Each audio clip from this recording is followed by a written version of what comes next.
যুদ্ধ করার জন্য, কিন্তু সুযোগ না থাকলেও কয়েকটা সুযোগ আছে। আজকের বিষয়টা যদিও এটা না হয়, অসংখ্য ক্রমে আমাদেরকে ইমানই এই রসুলের হাদিসগুলি মানুষের কাছে উপস্থাপিত করতে হবে। যেমন আমাদের মা বোনেরা অনেকে আছেন ইসরায়েলি পণ্য, যে সমস্ত ইসরায়েলি পণ্য, এই পণ্যগুলি আমরা ব্যবহার করি, যেমন লাক্স সাবান, কোকাকোলা, তারপরে 7 আপ, এই জাতীয় যে সমস্ত ডাব থেকে শুরু করে যেগুলো আমাদের শরীরের মধ্যে আমরা মেশিন করি, মাখি এবং মুখের মধ্যে লাগাই, চুলে লাগাই, তারপরে শরীরের মধ্যে ব্যবহার করি, এই সমস্ত যে সমস্ত জিনিসগুলি আছে, এই কাফেরদের যে সমস্ত জিনিস আছে, এগুলিকে আমাদেরকে মুসলমান হিসাবে, যেহেতু মুসলমানের বাইরের উপর নির্যাতন চলতেছে, এখন আমাদের করণীয় হচ্ছে এই জিনিসগুলিকে আমরা আমাদের ব্যবহার থেকে আমরা বাদ দিয়ে ফেলব। কেননা তারা আমাদের এই টাকা থেকে, সাবন থেকে টাকা নিয়ে আজকে মুসলমানের বিপক্ষে অস্ত্র চালাচ্ছে। যে সমস্ত তাদের কনজিউমার প্রোডাক্ট আছে, ইউনিলিভারের প্রোডাক্ট আছে, এগুলি নিয়ে তারা আজকে অর্থনৈতিকভাবে স্বাবলম্বী হয়ে যাচ্ছে, আর মুসলমানদের জন্য এই টাকাগুলি খরচ করতেছে। যদি তাদেরকে যদি আমরা যদি মুসলমান রাষ্ট্রগুলি যদি সমস্ত রাষ্ট্রে যদি ইহুদিদের পণ্যগুলিকে আজকে যদি বয়কট করতাম, হয়তো মুসলমানের এত স্বাবলম্বী হয়ে, অর্থনৈতিকভাবে স্বাবলম্বী হয়ে মুসলমানের বুকে আজকে বোমা চালাতে পারতো না। পারতো? পারতো না। আমরা এখন থেকে, যেহেতু আমরা ঈদের নামাজ পড়ার জন্য আসি, গোসল করে কাপড় পরি, এই কাপড় টাকা আমরা যদি ভারতের কাপড় পরি, বাংলাদেশি কাপড় পরি না। সাবান যেটা দিয়ে নামাজ পড়ার জন্য আসবো, সেই সাবানটা দিয়ে গোসল করে, কোন সাবান? ইহুদিদের সাবান দিয়ে, ইহুদিদের পণ্য দিয়ে। তাহলে আমি মুসলমান হিসাবে আমার দায়িত্ব কি ছিল? আমার দায়িত্ব ছিল ইহুদিদের পণ্য সমস্ত বয়কট করি, মুসলমানের যে সমস্ত জিনিস আছে সেগুলিকে আমরা গ্রহণ করি। আমরা এগুলো করতেছি না। আমাদেরকে এগুলি করতে হবে।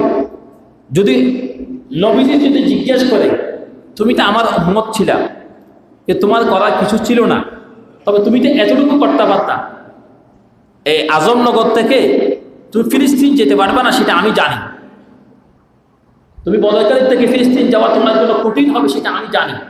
কিন্তু তুমি তো এটাই করতে পারতা যে ইহুদিদের, ইসরায়েলের যে সমস্ত পণ্য আছে, এই পণ্যগুলি তো তুমি চাইলে তো তোমার জীবন থেকে বাদ দিয়ে ফেলতে পারতা, এগুলি ব্যবহার না করে পারতাম। তাহলে আমরা নবীদের সামনে কি জবাব দিব?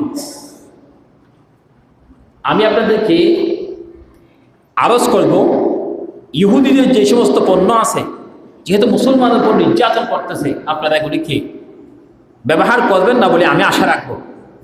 জিজ্ঞেস করবেন, এগুলো কার জিনিস?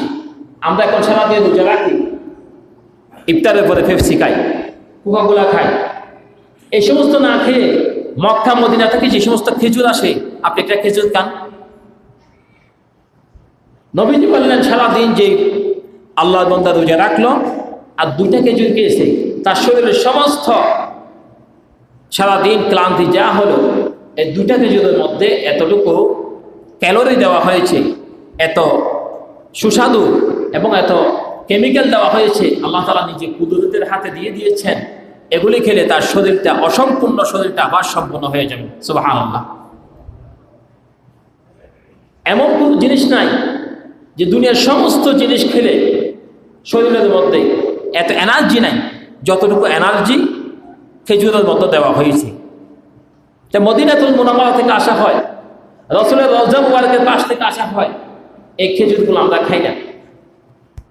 আমরা খাই অন্য অন্য জিনিস, যেগুলো ইহুদিদের পণ্য, যেগুলো আমার ভাইয়ের রক্ত বলে মনে হয়। যখন কোকাকোলা নেওয়া হয়, মনে হয় আমার ভাইয়ের এই রক্ত মিশানো রয়েছে, এগুলো আমি খেতেছি। আপনাদের একটু অনুভূতি, ফিন্যান্স, চিন্তা চেতনা থাকা দরকার।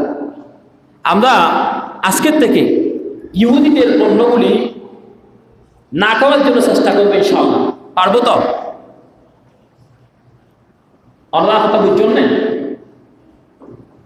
ইহুদি অকল যে সমস্ত পণ্য আছে, ইহুদি সকল যে সমস্ত জিনিস আরাত্তন দোয়ানো চলে, সাবন বিভিন্ন জিনিস জিন চলে, আর ইহুদি সকল জিনিস একখানা হম ব্যবহার করছো নগরান নান একেবারে হারাম ইয়া এত্তু টিয়াল মুসলমান লাই আজিয়া ইত্যাদি স্বাবলম্বী হতে এত্তু তাই গুলি চালাত দে, বোমা চালাত দে।